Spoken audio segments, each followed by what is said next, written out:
કેમ છો બધા? આજે આપણે સરગવાનું શાક બનાવવાના છીએ.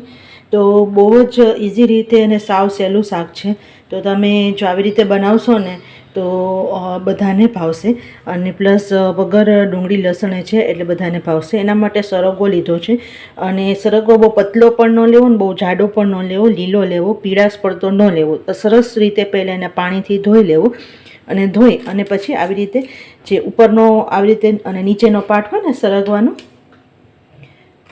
એને આવી રીતે કટ કરી લેવાના. અને મીડિયમ સાઇઝના આવી રીતે કટ કરી લેવાનું અને જોઈ લેવાનું. ઘણી વખત છે ને આવી રીતે જોઈ લેવાનું. સરગવામાં પણ ઘણી વખત અંદરથી જીવડા જેવું હોય છે, એટલે ધ્યાન રાખવું અને જોઈ લેવું.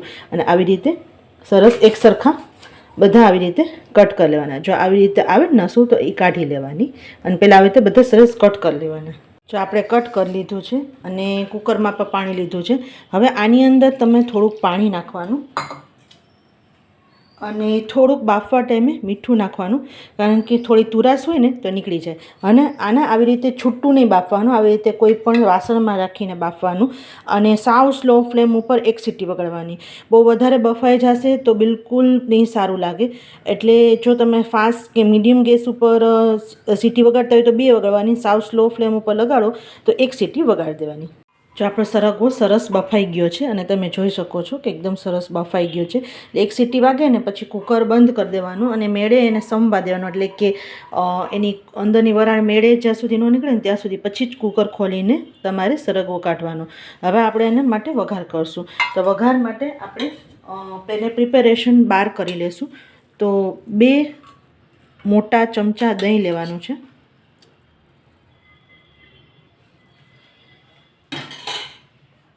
એની અંદર થોડુંક ચણાનો લોટ લેવાનો છે. ચણાનો લોટ બહુ વધારે ન લેતા.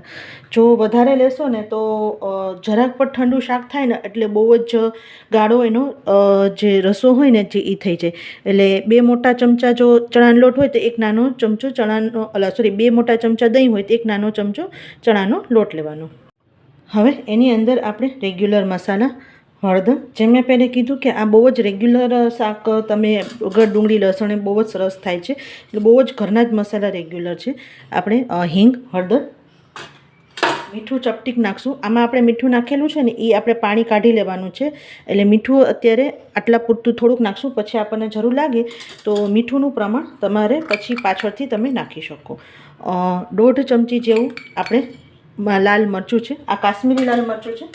તમારે જે ખાતા હોય ઘરમાં. અને એને સરસ પહેલાં હલાવી લેશું અને પછી સાઈડમાં આપણે તેલ મૂકી દઈશું.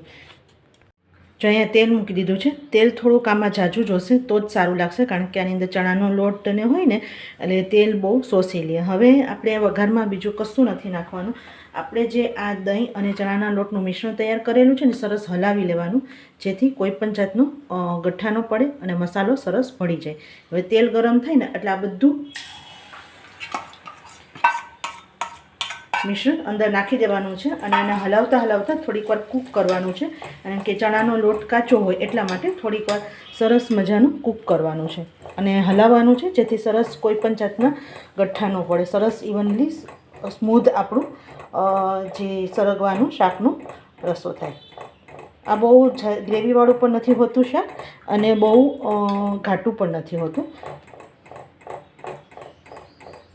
હવે આની અંદર જે આપણે ચણાનો લોટવાળું મિશ્રણ હતું એમાં થોડુંક પાણી નાખી અને હલાવી અને આ થોડુંક નાખવાનું, કારણ કે હજી સેજ કૂક થશે ને એટલે બધો રસો શોષી લેશે એટલા માટે. અને સરસ હવે હલાવતા હલાવતા 4-5 મિનિટ જ્યાં સુધી તેલ પાછળથી રિલીઝ સાઈડમાંથી રિલીઝ ન થાય ત્યાં સુધી કૂક કરવાનું છે. જો જેમ જેમ શાક કૂક થશે ને એટલે આવી રીતે બબલ્સ થશે એટલે ધ્યાન રાખવું કે તમને ક્યાંય દાજી ન જાઓ અને થોડુંક હલાવતા રહેવું સરસ મજાનું. જો તમે જોઈ શકો છો કે તેલ સરસ રિલીઝ થઈ ગયું છે. અને હવે આની ખાલી સીંગ જ નાખવાની છે. આવી રીતે અંદરનું જે પાણી હોય ને એ જવા દેજો. એનામાં તુરાશ હોય આપણે, એટલે અંદરના પાણી નહીં નાખવાનું. આ જે પાણી હોય ને એ નહીં નાખવાનું, ખાલી સીંગ જ નાખવાની છે.